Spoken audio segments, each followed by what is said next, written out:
beloved Boss Mike Cervera.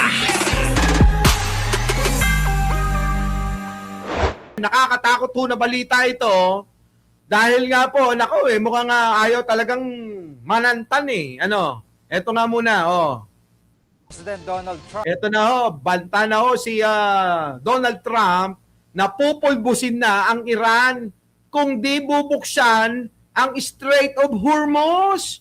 Aba mga kababayan ko, nakakailang banta na si Trump. At ngayon nga, ewan ko kung ano na nangyayari ngayon dahil ang deadline ng kanyang banta ngayong araw. Kanina hong alas 8 ng umaga rito sa Pilipinas. Ano na nangyari kaya? Pupulbusin na raw mga kababayan, pakinggan ho natin Nako, grabe ito. Pasok! Nagbanta si US President Donald Trump na pupulbusin ng Iran kung hindi nito bubuksan ang Strait of Hormuz. Babala ni Trump, kaya nilang wasakin ang lahat ng tulay sa Iran. Nako, grabe mga kababayan. Kaya daw nilang wasakin ang lahat ng tulay sa Iran. Nako, Diyos ko. Cancel ba, Paskachi? Ito yung binalita puro lang pala daldal si Trump wala pagtatawanan siya niyan, di ba?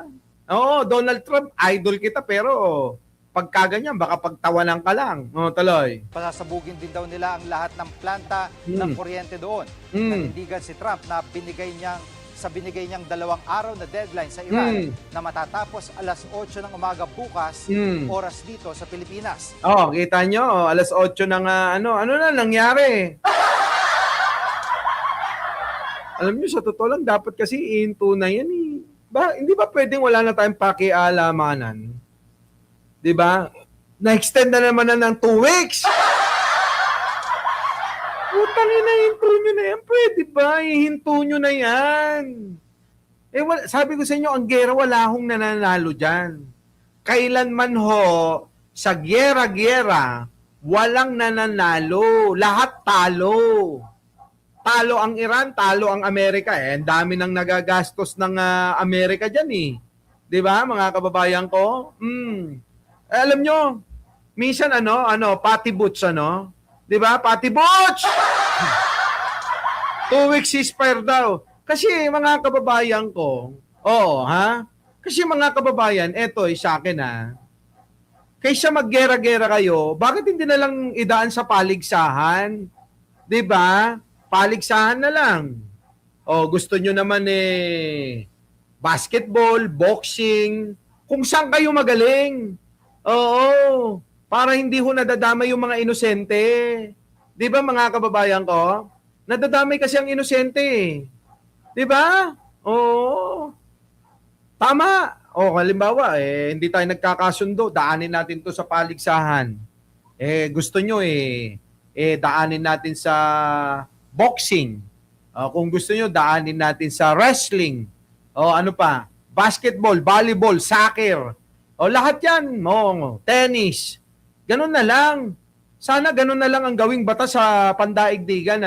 Kung hindi nagkakasundo, daanin natin sa paligsahan. At kung sino matalo, siyang dapat na magpakumbaba na. At sumunod dun sa nananalo. Ganon. Kaya alam nyo mga kababayan, kailangan lang ng dialogo ito pag-usapan lang para wala na yung nag-iimpok ng ng mga nuclear nuclear weapon, yung mga ganyan chemical weapon, kung ano-anong mga weapon. Kasi tayo spoon lang Nako, nagpakita si Abunako. Saan ka na ba napadpad? Bigla kang nawala, Abunako. Thank you naman, naawa pa. Iba ang pulbos ni Trump, Johnson baby powder. Boss Mike Anguera, ang reason, nakalabas tayo sa mga Espanyol. Mag-research po tayo, BBM, pero dapat din tayo umayos. Siyempre! Ganon, putik si Daddy Trump, gusto lang ayaw ng boxing kung ano-ano pa man di ba? Halimbawa, gusto niyo yung isang bagay, O wag tayong maggera, gusto ko yan eh. Paligsahan tayo. Oo, Edita Agripina. Oo, di ba? Si Trump mahilig magbanta. He asking 1.5 trillion for war. Grabe. 1.5 trillion na Abay, kung 1.5 trillion mga kababayan halos nako mga kababayan, halos mabayaran na natin yung utang utang ng Pilipinas, mga kababayan. 'Di ba? Yogurt Oo. Yogurt. Yan. Wala sige, pakinggan natin.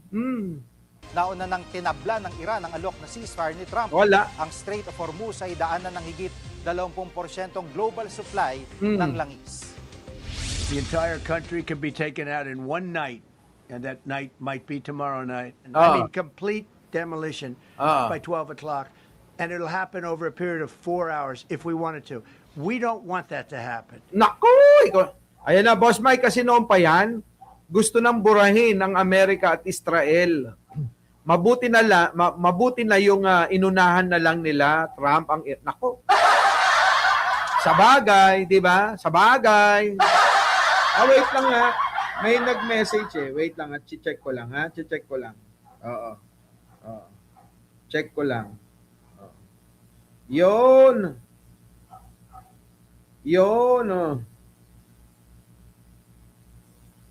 Oh.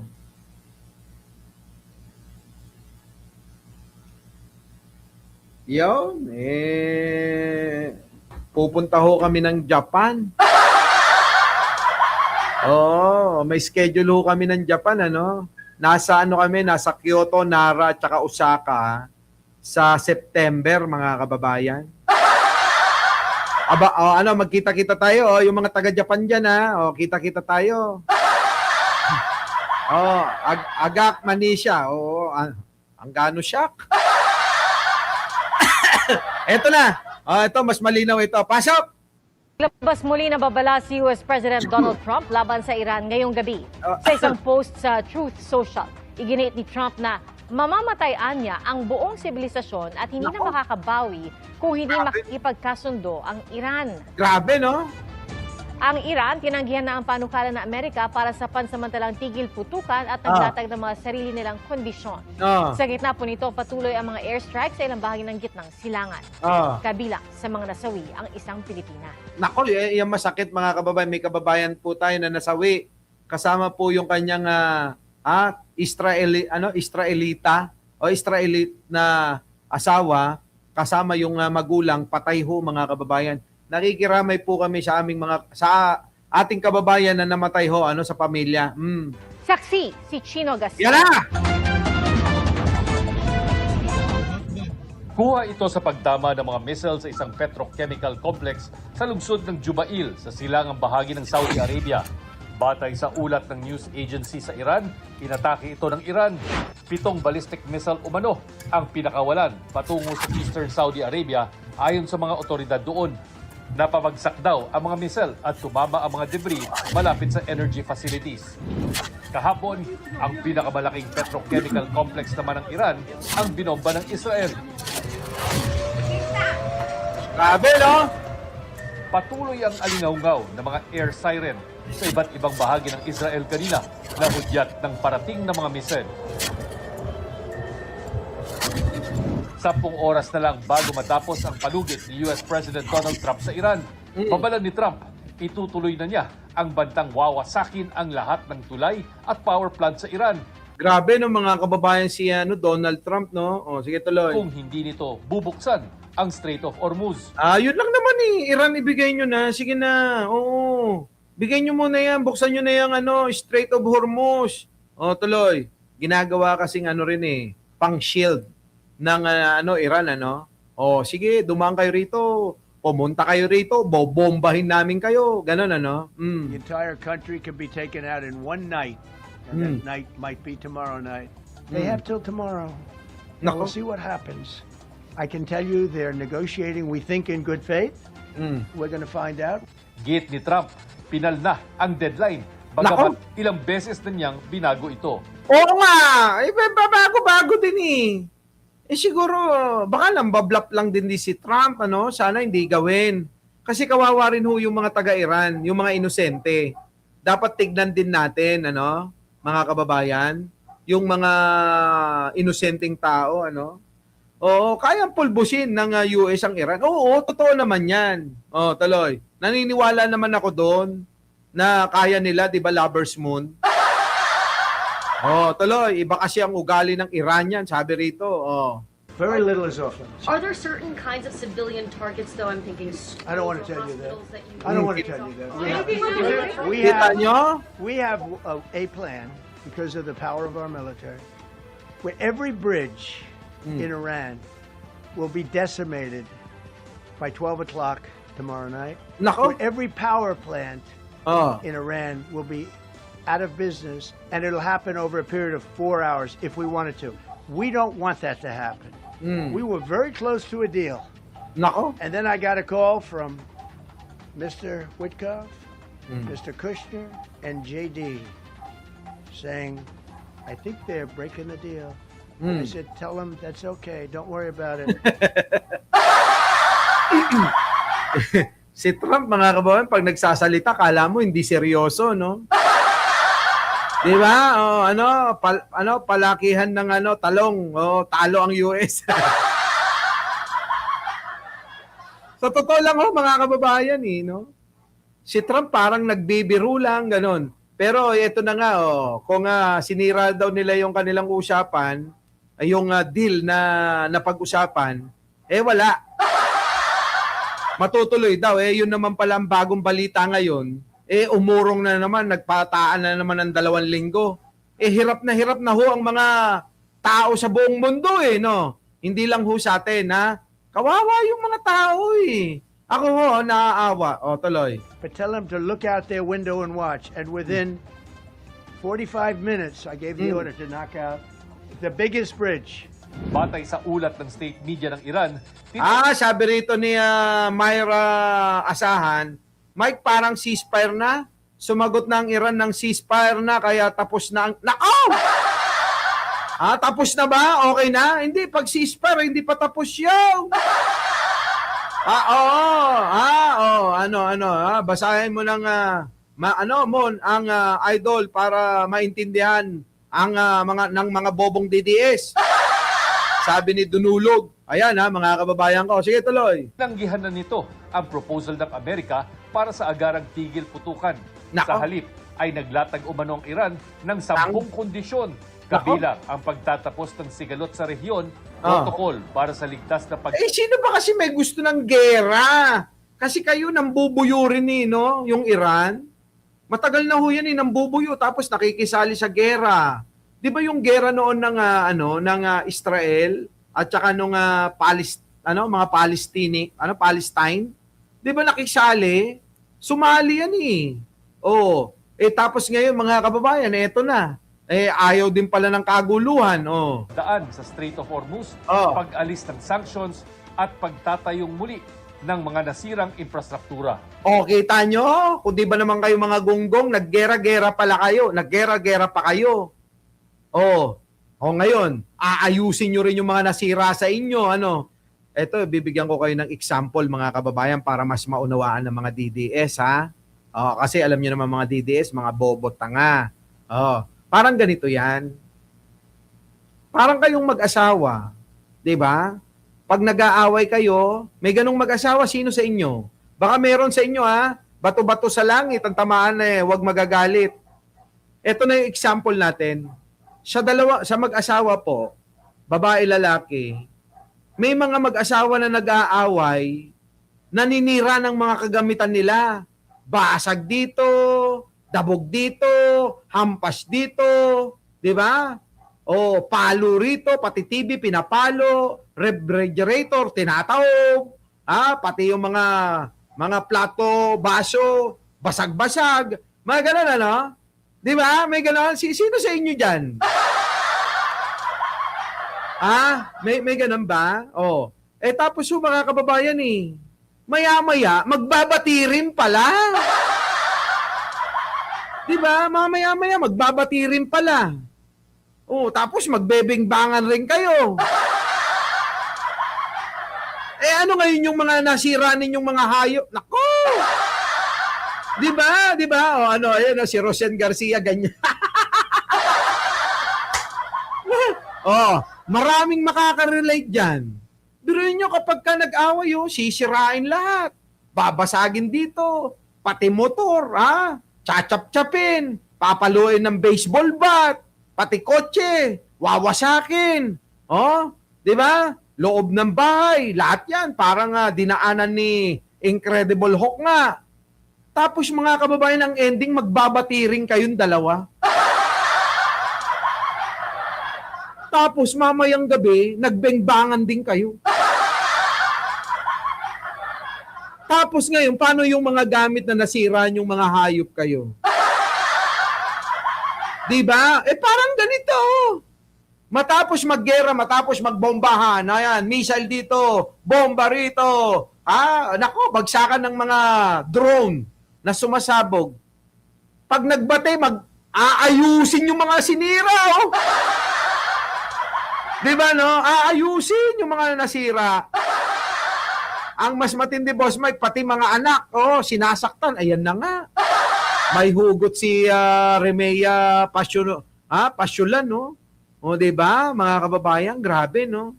So ngayon, parang ganun, yung nangyayari ngayon. Magbabati rin pala. Titigil din pala.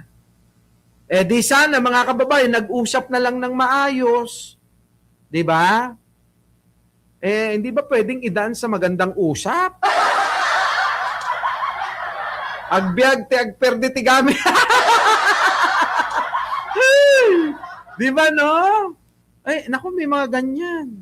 Sa totoo lang, may mga ganyan. Sabi ni Maring Joji, business yan. Paano magiging business? Ang daming mga aayusin. Tuloy.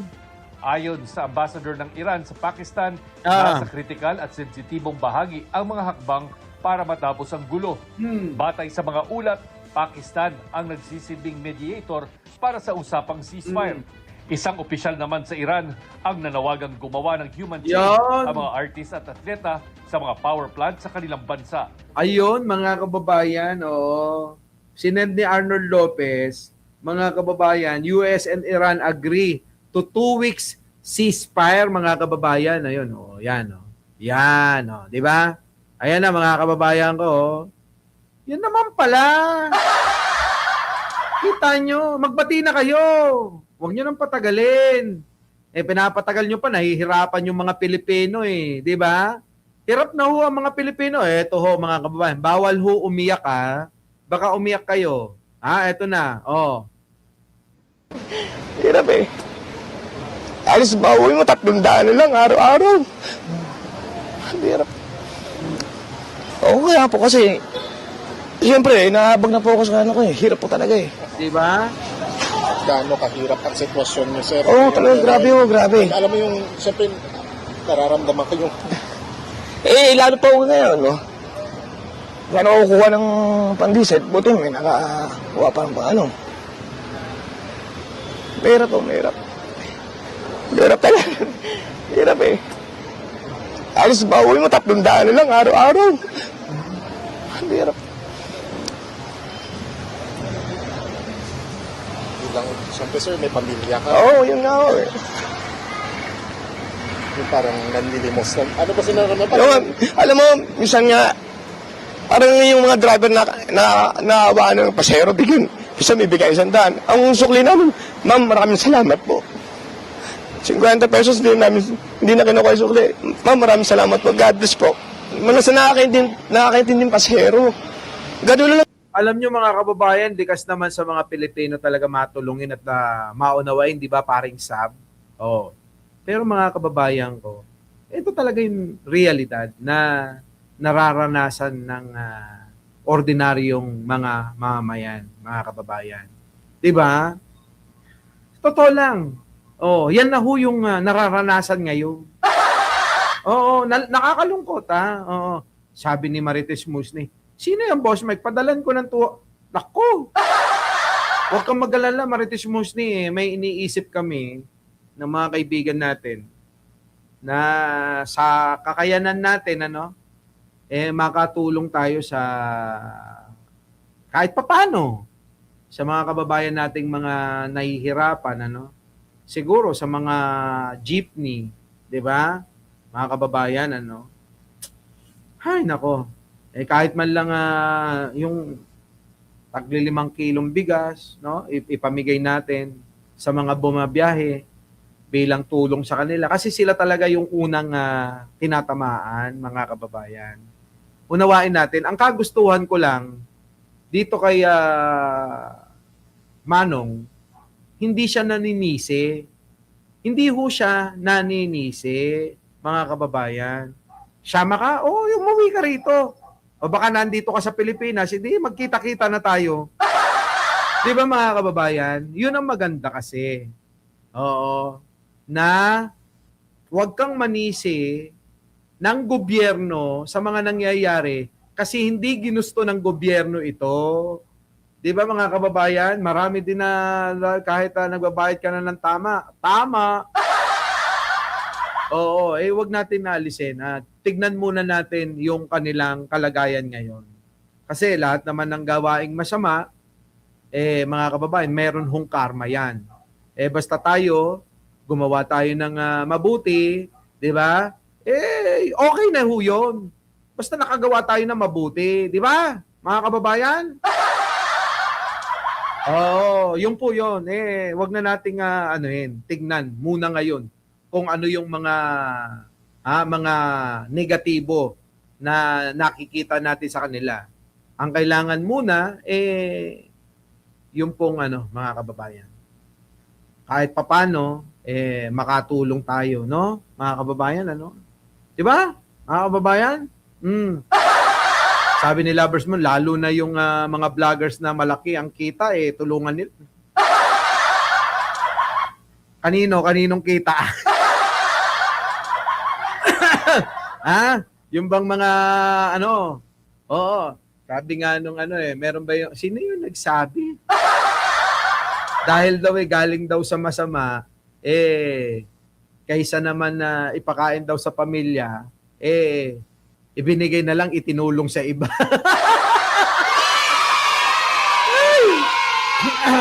Di ba mga kababayan? May ganun no? Pero hindi mga kababayan, na tayo gagawa ng kaparaanan kahit paano. Mga kababayan, ganito yan. Ito bigyan ko kayo ng example sa mga nangyayari ngayon.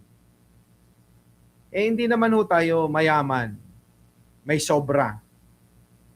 Mga kababayan ko, kung ako makakatulong ng 50 o 50 katao, mga kababayan, isipin nyo, kung ako makakatulong ng 50 tao, o sabihin mo na lang 10 o 10 na lang, mga kababayan ko malaking bagay ho yun kung lahat ng mga tao na may mga, tulad ng mga magnanakaw, sinabi ko nga kanina, di ba? Tutulong kahit papano sa mga kapwa-tao. Mga kababayan ko sigurado hindi masyadong nararamdaman tong problema na to, hindi magugutom yung mga marami nating kababayan, Di ba, mga kababayan ko? Hindi sila magugutom. Pero mga kababayan, eto yan. Siyempre, ito naman si Hubita Sabido. Di nga ako binabayaran Sabi ko nga sa inyo, kung babayaran lang ako, yung kalahati nun mga kababayan, tutulong ko Oo, yung may utang sa akin na na 14 million halos. Mga kababayan, yung kalahati nun. Oo, itutulong na lang natin, sa totoo lang. Di ba? Di ba mga kababayan? Wala hanggang ngayon hindi pa rin nagbabayad. Makapalam mo ka Di ba? Basta tayo kasi mga kababayan, hindi na natin kailangan ipagsabi. Basta mangyayari at mangyayari. Pero mga kababayan, ayoko nang ituloy ho ito at naaawa ako Sa totoo lang, naaawa ako sa ganitong senaryo.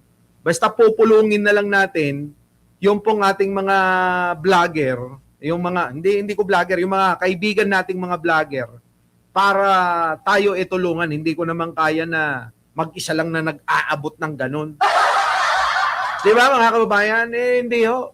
Kung hindi Dapat marami kami. O yan. O. Tumulong ho tayo mga kababayan. Hindi ho yung... wag na muna natin tignan yung mga negatibo ng ng mga kababayan natin. Ang isipin muna natin makagawa na mabuti. Dahil yun naman yung kalugod-lugod at kaaya-aya kay Jesus Christ. Di po ba, mga kababayan ko? Doon na lang tayo. Wag na ho muna nating isipin yung mga masama, may ginagawa, nanluloko. Hayaan na muna natin yun. Di ba? Si Chris Ulo, artista yon, tingin ko, malaki ang tulong niya. Isasama natin siya. Pwersahin ko sila. Yun, asahan nyo po yan mga kababayan. Oo. Mamaya ho, magtatawag na ako. Muli mga kababayan, opo, hanggang dito na lang ang ating ating live at kita-kita po tayo mamaya. Ano po mga kababayan, at abangan nyo po ang ating mga update. Maraming salamat po sa inyong lahat. Our beloved Boss Mike Cervera.